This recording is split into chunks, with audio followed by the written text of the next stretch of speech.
నిమజ్జనం వేళ మాజీ ఎమ్మెల్యే దివాకర్ రావు చేసిన వ్యాఖ్యలు కలకలం రేపాయి. ఎమ్మెల్యే ప్రేమ్ సాగర్ పై చేసిన ఆరోపణలపై కాంగ్రెస్ నేతలు భగ్గుమన్నారు. దివాకర్ రావుపై పోలీసులకు ఫిర్యాదు చేశారు. మంచిర్యాలలో హిందూ ఉత్సవ సమితి నిర్వహించిన వేదికపై హాట్ కామెంట్స్ చేశారు దివాకర్ రావు. మతాల మధ్య ప్రేమ్ సాగర్ రావు చిచ్చు పెడుతున్నారని ఆరోపించారు.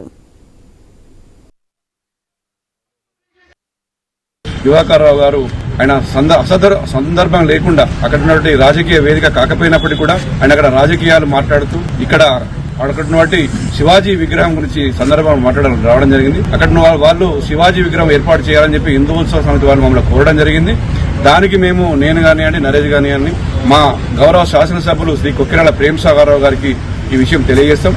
వారి అనుమతితోటి తప్పకుండా ఇక్కడ శివాజీ విగ్రహం ఏర్పాటు కృషి చేస్తామని చెప్పడం జరిగింది. మాజీ ఎమ్మెల్యే మా దివాకర్ రావు గారు ఇష్టారీతిన గౌరవ శాసనసభ్యులు ప్రేమ్ సాగర్ రావు గారిని కావచ్చు, ఇటు హిందూ సభ్యులం కావచ్చు, ఇటు హిందూ ఉత్సవ సమితి సభ్యులం కావచ్చు, హిందూ మనోభావాలు దెబ్బతీసే విధంగా, అదేవిధంగా ఏదైతే మరి గౌరవ శాసనసభ్యులు గారి వారి మనోభావాలు దెబ్బతినే విధంగా ఇటు మా యొక్క